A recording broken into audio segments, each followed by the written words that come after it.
Muito obrigado, querido pastor Carlos.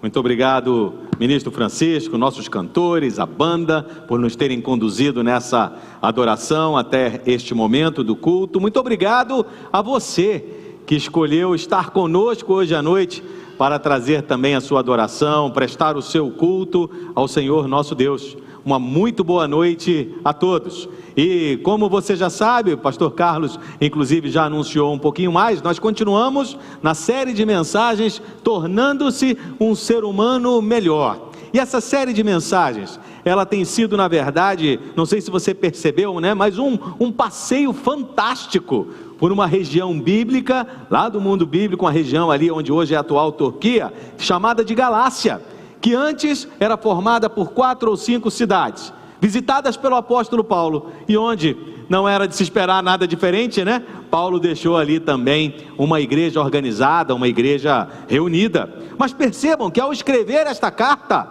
Paulo, ele estava profundamente decepcionado com os Gálatas. Sabe por quê?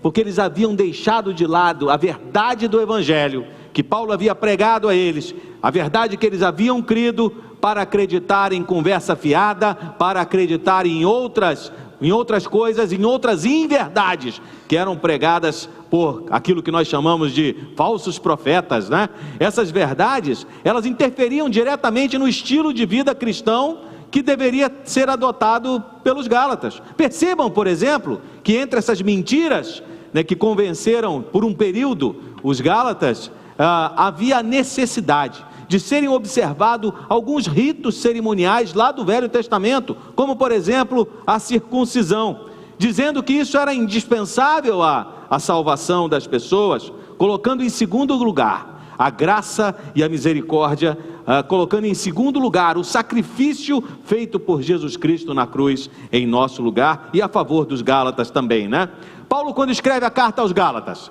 ele faz uma defesa veemente do Evangelho verdadeiro, a verdade essencial do Novo Testamento, que nada mais é do que o homem é justificado pela fé, e pela fé somente, em Cristo Jesus somente, e isso provém da graça de Deus. Ou seja, não é o que eu faço, mas é o que Jesus fez por mim. É nesse estilo de vida que nós precisamos viver, E à medida que nós aceitamos essa verdade, o que Paulo explica, o que Paulo diz também, é que Cristo vive em mim. Ele fala isso lá, Gálatas 2, 19 e 20, diz assim o texto bíblico: porque eu, mediante a própria lei, morri para a lei, a fim de viver para Deus. Estou crucificado com Cristo, logo já não sou eu quem vive, mas Cristo vive em mim. E esse viver que agora tenho na carne, vivo pela fé no Filho de Deus, que me amou e se entregou por mim. Já chegando no finalzinho da carta, lá no capítulo 5, Paulo nos deixa ensinamentos claros de como é essa verdade, como é esse Cristo em mim, quem eu me torno, como é que eu sou, à medida que permito que o Espírito Santo de Deus habite em meu coração e dirija a minha vida. Você já percebeu, ao longo dessas 7 semanas até agora, que quando eu permito isso, eu me torno uma pessoa melhor. Eu impacto a vida das pessoas que estão comigo, eu modifico a vida das pessoas dentro da minha casa, no meu círculo de amizades, dentro da minha igreja, porque vivo não mais eu, mas Cristo vive em mim. Então, eu sei que você já decorou essas virtudes do Espírito Santo, ou quase já decorou todas as virtudes do Espírito Santo que nós temos estudado domingo após domingo. E Gabriele vai colocar para a gente então Gálatas capítulo 5, verso 22 e 23, e eu vou convidar a amada igreja para que nós possamos fazer juntos a leitura desse texto. Diz assim: fruto do Espírito Santo, mas o fruto do Espírito então vamos combinar de começar de novo, ok? Todo mundo junto, bem forte. Gálatas 5, mas o fruto do Espírito é amor, alegria, paz, longanimidade, benignidade, bondade, fidelidade, mansidão, domínio próprio. Contra estas coisas não há lei.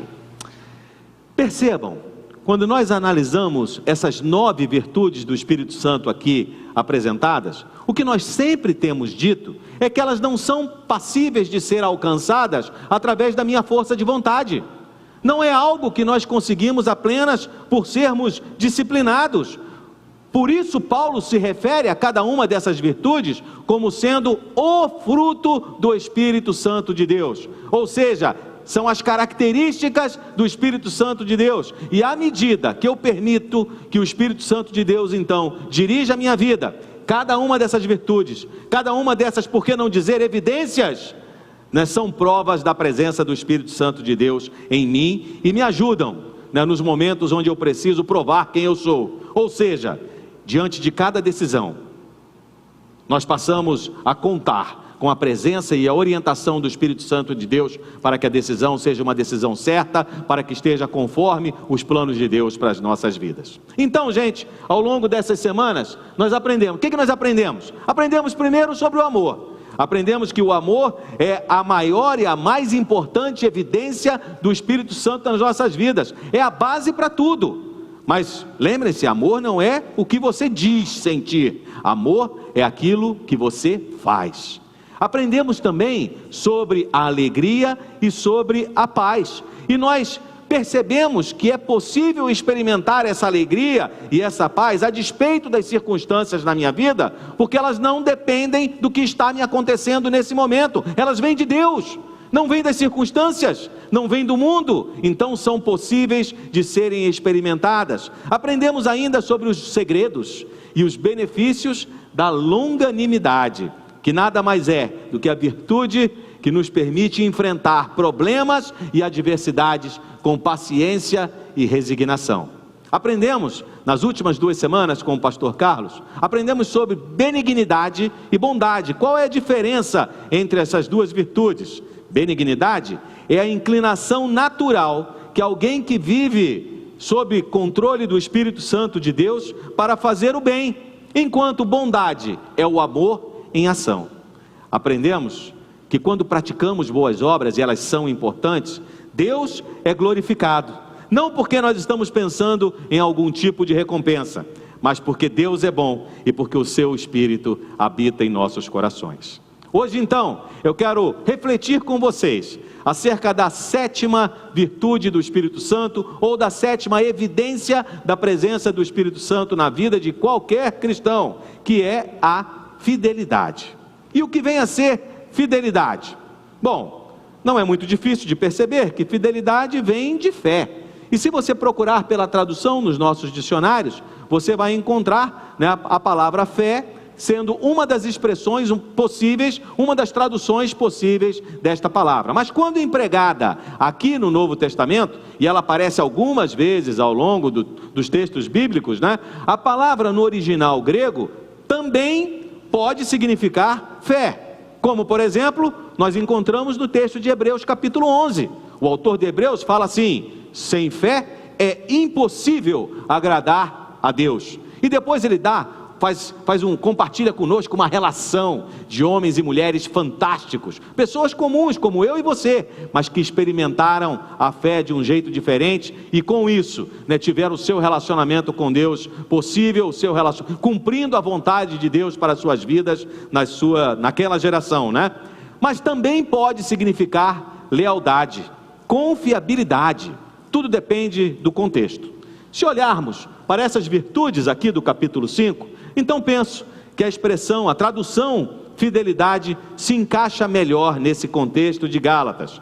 E como um aspecto do fruto do Espírito Santo de Deus, a palavra fidelidade se refere principalmente fidelidade a Deus e ao Evangelho e, consequentemente, lealdade uns para com os outros. Ou seja, alguém em quem se pode confiar.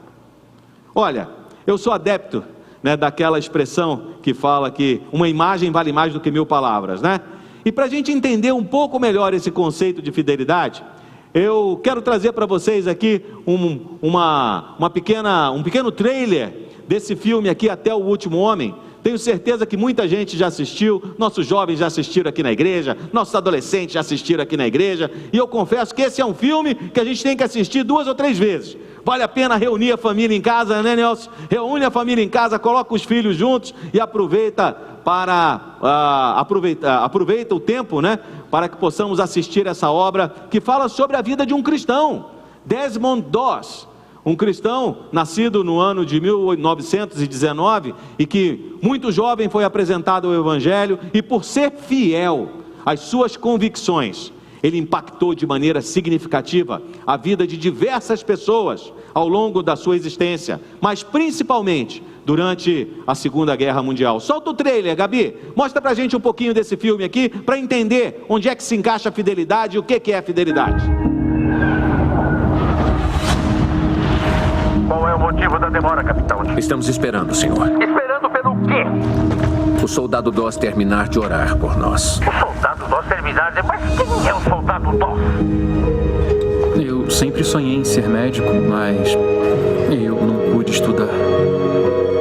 Não posso ficar aqui enquanto todos lutam por mim. Acha que essa guerra vai de acordo com você? Com suas ideias? Eu vou pra lá salvar gente e não matar. Vai ser o meu jeito de servir. Esse é um presente pessoal do governo dos Estados Unidos, projetada para levar à morte e destruição ao inimigo. Desculpa, sargento. Não posso tocar numa arma. Você não mata. Não, senhor. Você sabe que tem muita gente que morre na guerra? O soldado Doss não acredita em violência. Não esperem que ele salve vocês no campo de batalha. Acho que isso não é uma questão de religião. Isso é covardia. Eu me apaixonei por você porque não era igual a mais ninguém. Estão dizendo que pode ir pra prisão. Mas não vou conseguir viver comigo mesmo se não permanecer fiel ao que eu acredito. Com o mundo tão empenhado em se despedaçar, não me parece uma ideia tão ruim que eu queira reconstruí-lo, nem que seja um pouco.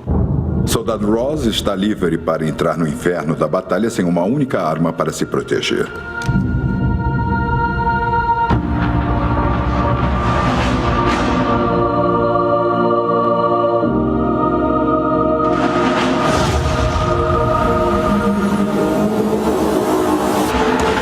Levar pra casa. Tem uma coisa que precisa ver. Mas o que é isso? Doss, o covarde. A gente vai subir lá de novo amanhã. E não vão querer subir sem você. Me ajuda. Tem que confiar em mim. É melhor você voltar pra mim. Por favor, senhor. Me ajuda a salvar mais um. Me ajuda a salvar mais um.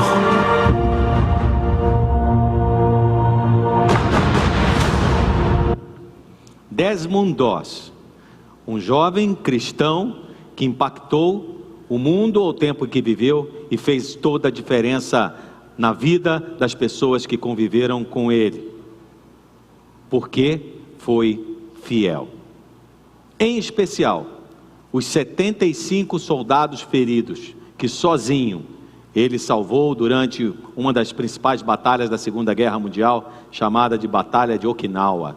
Registrado na história, celebrado até hoje, porque foi fiel às suas convicções, foi fiel aos seus princípios, foi fiel, em primeiro lugar, perceberam? A Deus. Depois, fiel às suas convicções, fiel às suas amizades. As pessoas sabiam que Desmond Doss era uma pessoa, era um cristão em quem se podia confiar. Mas você já percebeu que quando a gente fala de fidelidade, parece que essa é uma virtude em extinção? Por que será? Bom, se eu pedir a você para descrever alguém do seu relacionamento, um parente, um amigo, que adjetivos você vai usar para descrever essa pessoa? Você pode dizer, e geralmente fazemos isso, né? Nós falamos que alguém é gentil, falamos que alguém é atencioso, falamos que alguém é bondoso, falamos que alguém é inteligente, mas quantas vezes nós usamos a palavra fiel para nos referir a alguém? Eu penso que isso não é muito difícil de se estranhar, porque afinal de contas, quantas vezes nós mesmos dizemos a alguém, confirmamos nossa presença num evento, confirmamos nossa presença no aniversário, as pessoas contam conosco e diante da primeira oportunidade ou adversidade, nós não aparecemos. Quantas vezes marcamos com os nossos filhos, com a nossa esposa, com os nossos filhos, um passeio em família, e diante de uma dificuldade, nós abrimos mão desse tempo em família e cancelamos essa atividade. Fidelidade, irmãos, tem a ver com caráter firme, caráter forte, consistente. Tem a ver ainda com estar comprometido e demonstrar integridade. E isso tem tudo a ver com vida cristã. Tudo a ver com vida cristã. E para deixar isso claro, eu separei 4 pontos que eu quero compartilhar contigo hoje à noite, para mostrar que fidelidade tem mesmo a ver com vida cristã. E se você entrou aqui hoje, você deve ter recebido o seu boletim, e aí no seu boletim você tem o esboço dessa reflexão, e se você desejar, você pode anotar aí as lacunas conforme formos avançando na interpretação na explanação desse texto bíblico. Então nós temos aí, vida cristã tem tudo a ver com fidelidade. Por quê? Em primeiro lugar, anote aí se desejar, porque Deus é fiel. O nosso Deus é um Deus fiel. Então escreva aí, Deus é fiel. Deus sempre cumpre o que Ele promete. Se Deus diz alguma coisa, você pode acreditar, porque é verdade. Podemos ter certeza, vai acontecer. Se Deus diz que perdoa os nossos pecados, é porque Ele perdoa os nossos pecados de verdade. Se Deus diz que vai atender as nossas necessidades, vai suprir as nossas necessidades, pode confiar, Ele vai suprir as nossas necessidades verdadeiramente. É o que diz a Bíblia. De Gênesis a Apocalipse, nós percebemos a fidelidade de Deus ao longo da história do homem. E eu separei aqui Deuteronômio, capítulo 7, verso 9, para pensarmos sobre isso. Olha só, que texto lindo. Olha o que diz Deuteronômio, lê comigo aqui, por gentileza. Lembrem que o Senhor, nosso Deus, é o único Deus. Ele é fiel e mantém a sua aliança.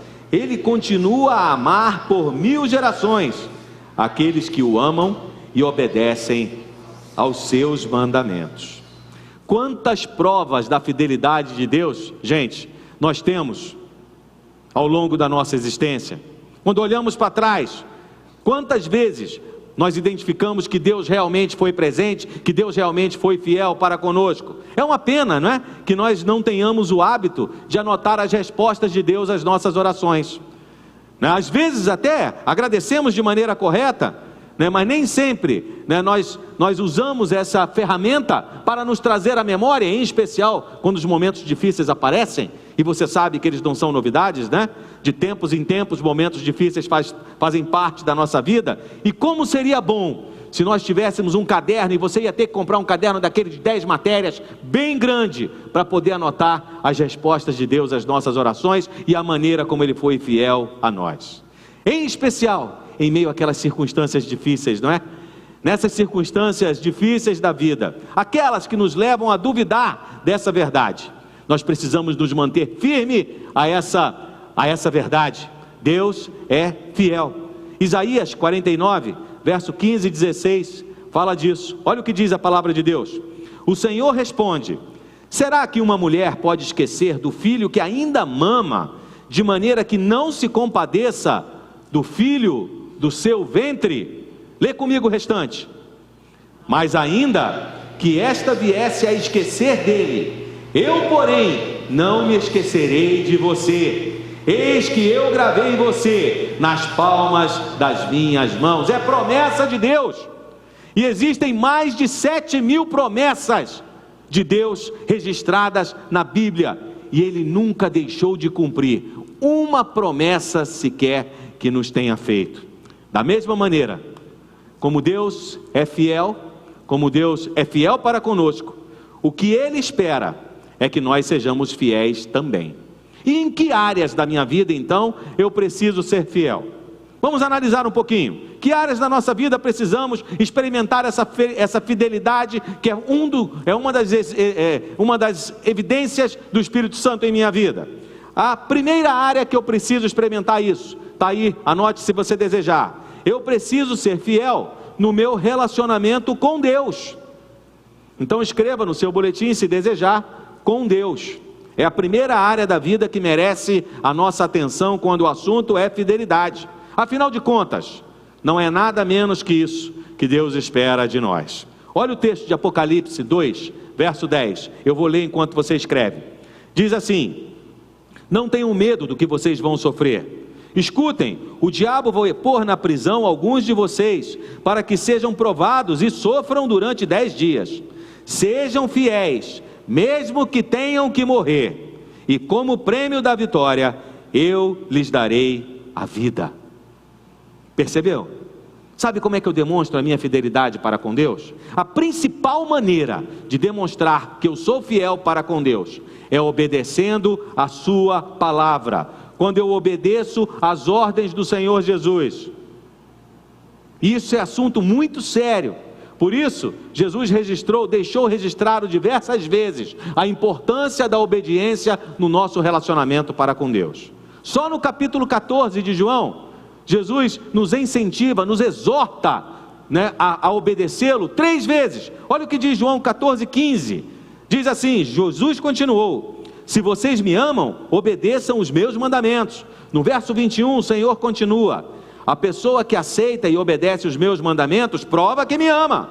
E a pessoa que me ama será amada pelo meu Pai, e eu também a amarei, e lhe mostrarei quem eu sou. Depois, de novo, no capítulo 14, agora no verso 23 e 24, Jesus insiste mais uma vez. Leia comigo, por gentileza. A pessoa que me ama obedecerá a minha mensagem, e o meu Pai a amará, e o meu Pai e eu viveremos com ela. A pessoa que não me ama não obedece à minha mensagem, e a mensagem que vocês estão escutando não é minha, mas do Pai que me enviou. Perceberam como obediência é importante? Me chamou a atenção, enquanto preparava essa reflexão, para a maneira como os cristãos se comportam. O grande número de cristãos que acham que olharam para a cruz, tiveram uma experiência com o Senhor Jesus, foram alcançados pela sua graça, receberam de graça, por causa das misericórdias de Deus, a salvação que Ele nos oferece, mas sentam-se nos bancos e resolvem esperar o dia do julgamento, para entrar na eternidade, como se vida cristã fosse só isso. Não é. Se fosse assim, nós não precisaríamos esperar. Quando Jesus nos alcança, quando eu reconheço o meu pecado e peço perdão pelos meus pecados, e agradeço a Jesus por ter morrido no meu lugar, naquele mesmo instante nós poderíamos ser, por que não, teletransportados para a eternidade. Mas por que não é assim? Não é assim porque cada um de nós tem uma missão que recebemos de Deus para cumprir. E quando eu continuo olhando para a Bíblia, eu vejo que essa missão tem tudo a ver com pessoas. É o que Jesus mesmo ensina. Em um dos momentos em que ele falava sobre as últimas coisas, lá no capítulo 25 de Mateus, capítulo 24, 25, 26, fala bastante, sobre os últimos acontecimentos. Jesus nos ensina algumas coisas ali. Jesus diz assim, olha, verso 34, olha como pessoas são importantes, como missão de Deus para o cristão é importante. Diz assim, verso 34 do capítulo 25, então o rei dirá aos que estiverem à sua direita, queira Deus que sejamos nós, quero estar lá, no lado direito, venham, vocês que são abençoados pelo meu Pai, venham e recebam o reino que o meu Pai preparou para vocês, desde a criação do mundo, pois eu estava com fome, e vocês me deram comida, estava com sede, vocês me deram água, eu era estrangeiro, e me receberam em sua casa, eu estava sem roupa, e vocês me vestiram, estava doente, e vocês cuidaram de mim, estava na cadeia, e foram me visitar.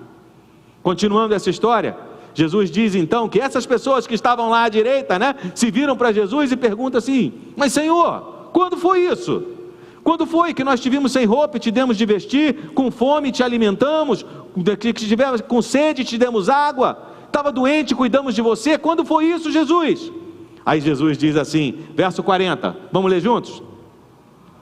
Aí o rei responderá, eu afirmo a vocês que isso é verdade.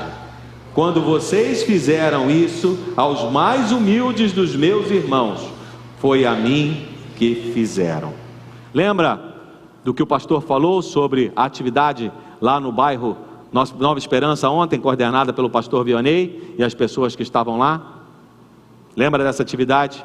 Penso que tem tudo a ver com esse cuidar de pessoas, que faz parte da minha fidelidade para com Deus, cumprindo a sua missão para a minha vida, conforme o Senhor Jesus me ensina e me orienta aqui.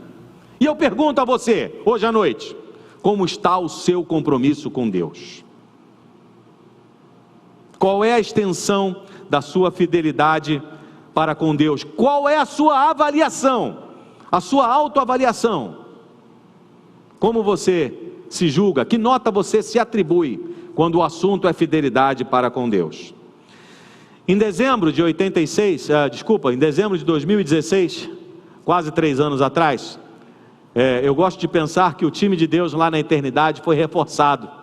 Foi reforçado por um pastor de 87 anos de idade, a grande maioria desses anos, a esmagadora maioria desses anos dedicados ao serviço do Senhor Jesus, o pastor Russell Shedd. Atuou na nossa denominação durante anos, nos seminários, ensinando, pastoreando igrejas, enfim, aproximando pessoas de Deus, cumprindo a missão que Deus tinha estabelecido para ele. E foi interessante que, como ele era alguém muito conhecido, né, pessoas do Brasil inteiro e até do mundo inteiro estiveram lá para a cerimônia fúnebre, né, durante os funerais. E disse que entre as pessoas que fizeram uso da palavra naquele dia, uma das suas filhas foi até então o microfone e compartilhou com as pessoas. Entre outras coisas, ela disse assim: olha, eu acredito que meu pai era pecador, porque a Bíblia diz que todos pecaram, mas eu confesso que nunca vi meu pai pecar.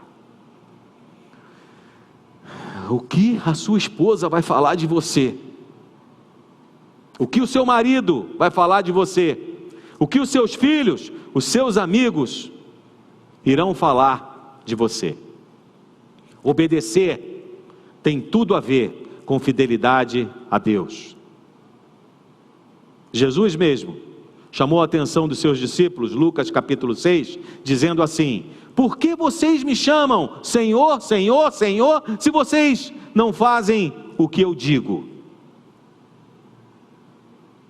Como você reage às coisas que Deus espera que você faça? O que você vai ouvir quando você chama Jesus de Senhor? Se a minha missão tem a ver com pessoas, então, gente, outra área da minha vida que eu preciso dar total atenção é que eu preciso ser fiel no meu relacionamento com outras pessoas. Escreva aí no seu boletim, então. Depois de ser fiel no seu compromisso para com Deus, agora você precisa ser fiel no seu relacionamento com outras pessoas. Então escreva com outras pessoas aí.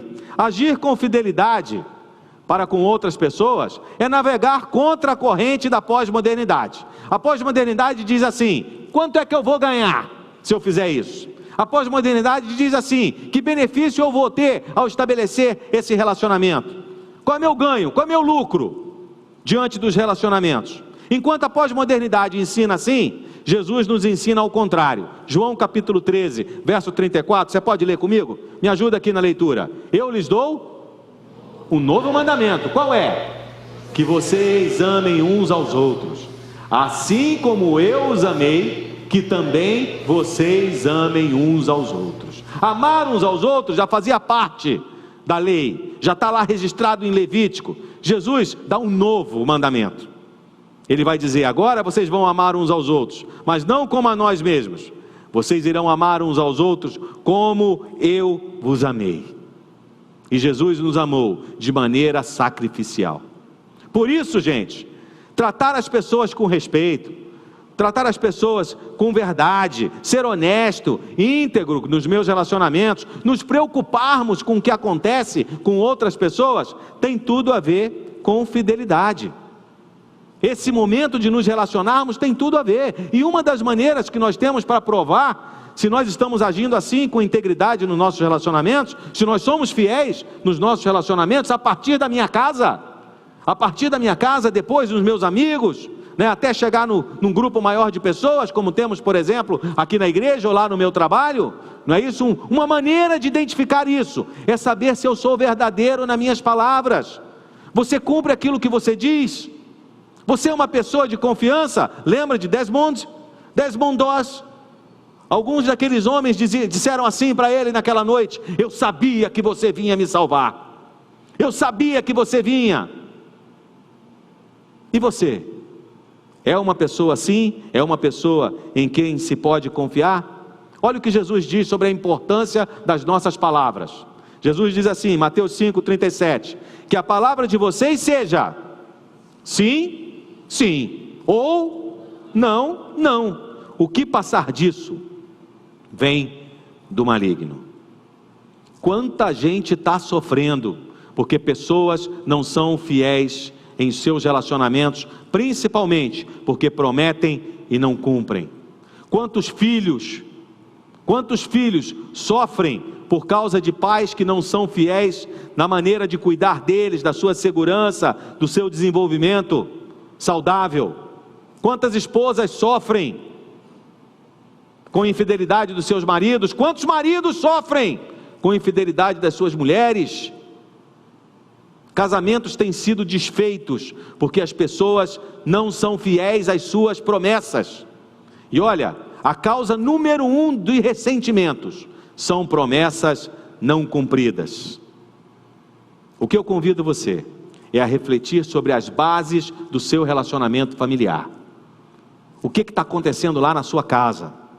Como é que você está lidando com essa virtude do Espírito Santo? Quando o assunto é o seu relacionamento com a sua esposa, com seu marido, com seus filhos, com seus amigos, com seus irmãos. Você é confiável, as pessoas podem contar contigo. Fidelidade é também compromisso com o outro. E a última área que eu quero chamar a sua atenção, quando o assunto é fidelidade, e fidelidade como evidência do Espírito Santo na minha vida, né? É que eu preciso, gente, ser fiel com a minha igreja. Escreva aí, se você desejar, no seu boletim, a minha igreja. E de onde eu tiro isso? Da Bíblia. Da Bíblia. Hebreus, capítulo 10, verso 25. Olha o que o autor de Hebreus fala e nos ensina.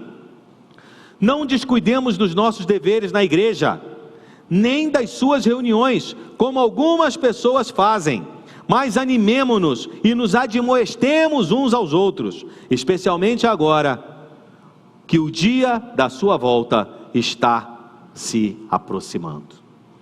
Viver em igreja e ser fiel nos nossos relacionamentos aqui na igreja e ser fiel para com os meus compromissos aqui na igreja é essencial. E sabe por que é essencial?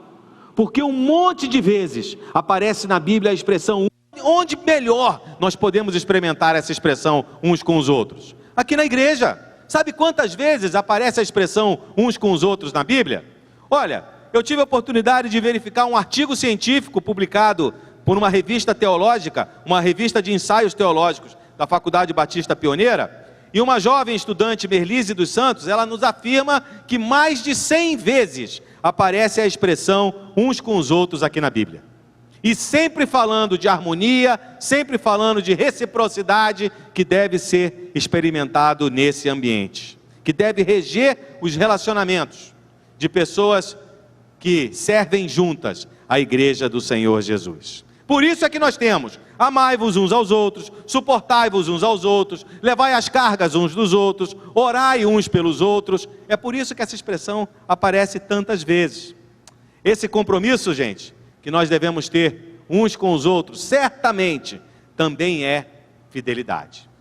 E aqui é o lugar de nós celebrarmos juntos, de nos encorajarmos e de servirmos uns aos outros como uma comunidade de fé.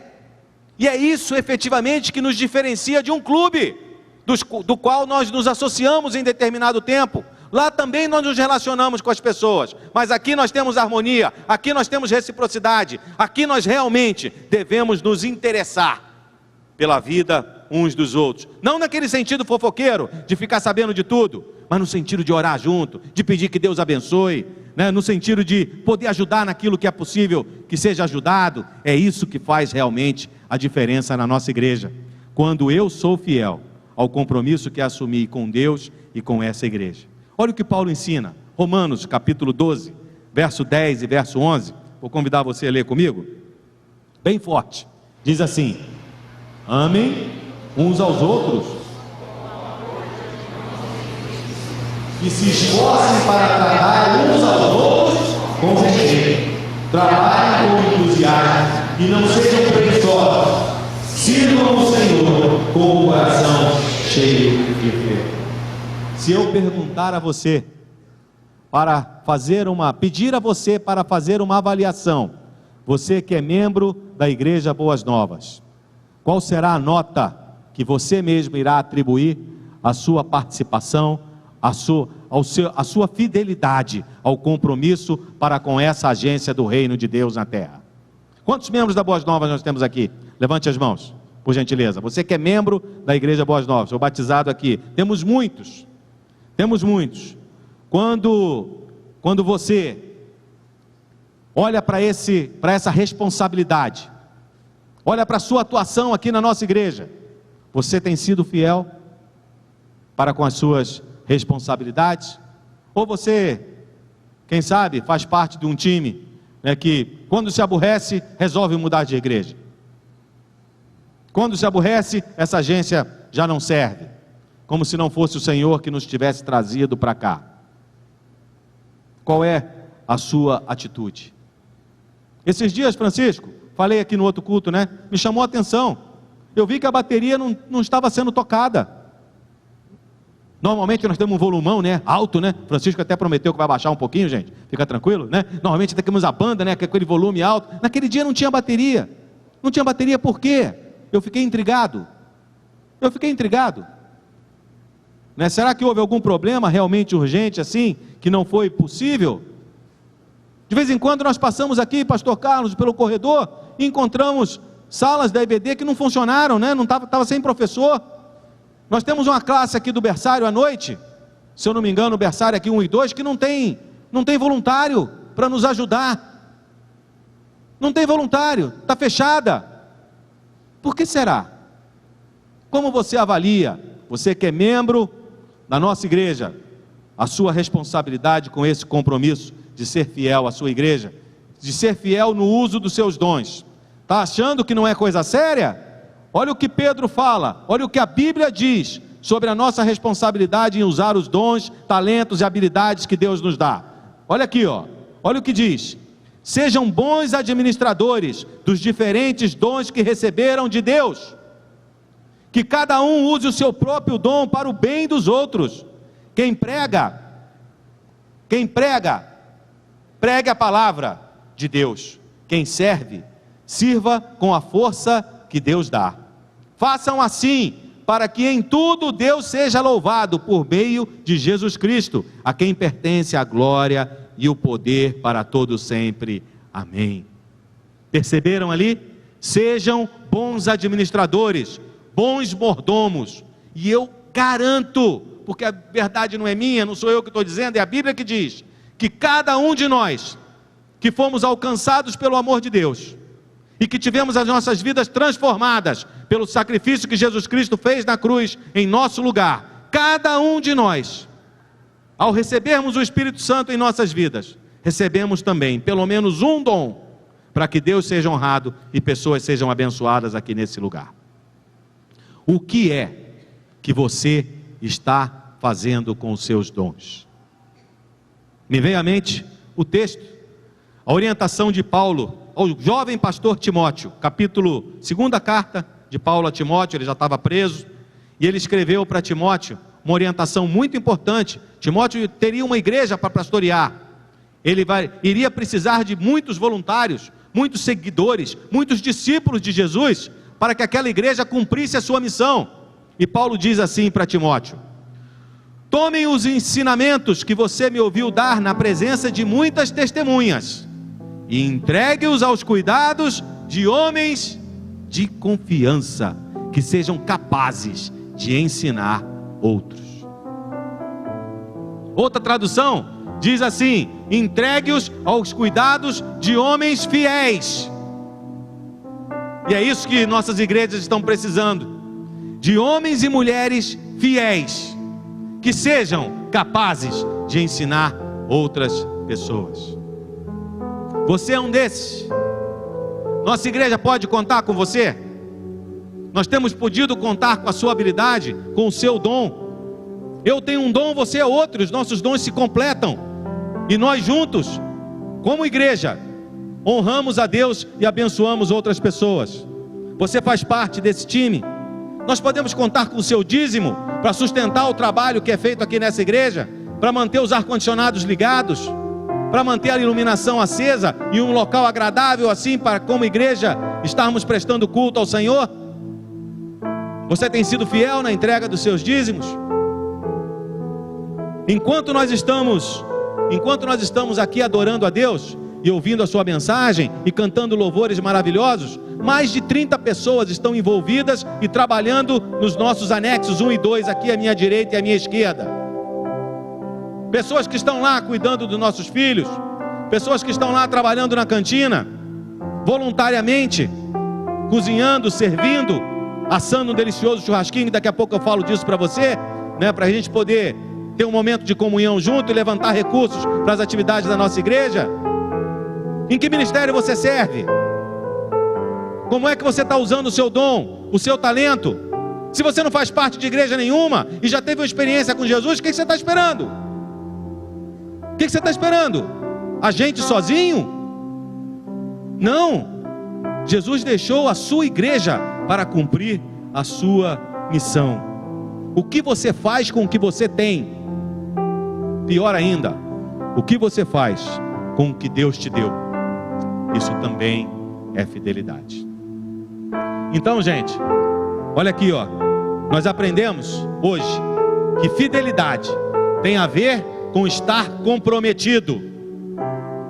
Fidelidade tem a ver com integridade, tem a ver com a minha conduta, tem a ver com vida cristã, tem tudo a ver com vida cristã. E por quê? Em primeiro lugar, fazendo uma reflexão novamente de tudo que nós aprendemos hoje, em primeiro lugar, porque Deus é fiel. Eu preciso ser fiel, porque Deus é fiel.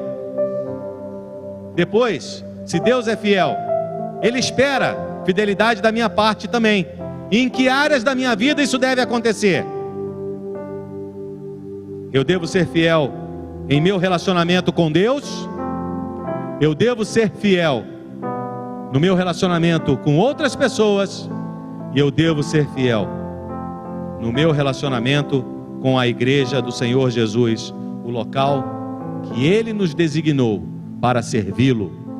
E esse é o único motivo pelo qual não estamos ainda na eternidade com Ele. Quero que você reflita sobre isso. Nós chegamos ao final dessa reflexão. Chegamos ao final dessa abordagem que fizemos da importância de sermos homens e mulheres fiéis, homens e mulheres de confiança. Mas talvez você tenha percebido que fidelidade não é exatamente a virtude que está sobrando na sua vida. Talvez em algum momento, você tenha deixado de ouvir a minha voz e ouvido a voz do Espírito Santo no seu coração, falando, por exemplo, do seu relacionamento em casa, com seu marido, com a sua esposa, com seus filhos, no seu relacionamento com seus amigos lá no trabalho. Quem sabe você não tem sido fiel em seus relacionamentos, nem com Deus, nem com as outras pessoas. Lembre-se, promessas não cumpridas é a causa número 1 de ressentimentos na vida das pessoas. Quem sabe tudo isso reforce até um sentimento de indignidade. Às vezes nós atendemos pessoas que chegam até nós e dizem assim: pastor, estou com uma vergonha, pastor, eu não estou conseguindo, quase que nem vir à igreja, estou com uma vergonha porque eu dei um passo errado, porque eu fiz alguma coisa que eu não deveria ter feito, porque eu desobedeci a Deus, e eu estou com vergonha. E sabe quando aquele sentimento de indignação, de indignidade, não indignação, de indignidade, quando você reconhece o seu erro, toma conta do coração? E eu vou dizer para você que eu conheço isso de cós salteado. Esse sentimento de indignidade, que vem, sabe do quê? Da certeza de que nós erramos. E quem erra precisa ser julgado. E é verdade, nós fomos julgados também. E quem é julgado porque errou é condenado. E é verdade, nós fomos condenados também. Mas quer saber? Quem pagou a pena foi Jesus Cristo. Quem pagou a pena no nosso lugar foi Jesus. E nenhuma condenação há para aqueles que estão em Cristo Jesus. Então, meu irmão, então, minha irmã, se fidelidade é uma virtude que está faltando na sua vida, então eu vou dizer para você que hoje você tem oportunidade de em Jesus começar de novo. Sabe por que nós temos isso? Grande notícia, porque a Bíblia diz que mesmo quando somos infiéis, Deus é fiel. Mesmo quando nós erramos, Deus não erra conosco. Mesmo quando nós o abandonamos, Deus não nos abandona. Pelo contrário, Ele faz outra promessa. Ele diz assim: se confessares os vossos pecados, se você confessar o seu pecado, Ele é fiel e justo para nos perdoar os nossos pecados e nos purificar de toda injustiça. E se isso é pouco, Ele ainda diz mais: desses pecados que eu te perdoei, desses pecados eu não me lembrarei mais. Louvado seja Deus, porque essa é a maneira que Ele nos trata. É assim que Ele é fiel para conosco. Baixe sua cabeça, reflita agora, ore você e o Espírito Santo de Deus agora. Quem sabe hoje não é dia de reconstruir a sua vida, reconstruir seus relacionamentos, seu relacionamento com Deus, seu relacionamento com outras pessoas. Hoje é dia, hoje é o tempo de fazer essa reconstrução. Não porque nós mereçamos nada, você já viu, né? Não é o que eu faço, é o que Jesus já fez por mim. Jesus já pagou o preço da nossa infidelidade. Agora é com você dizer assim: Jesus, eu aceito então o teu sacrifício e quero começar de novo hoje.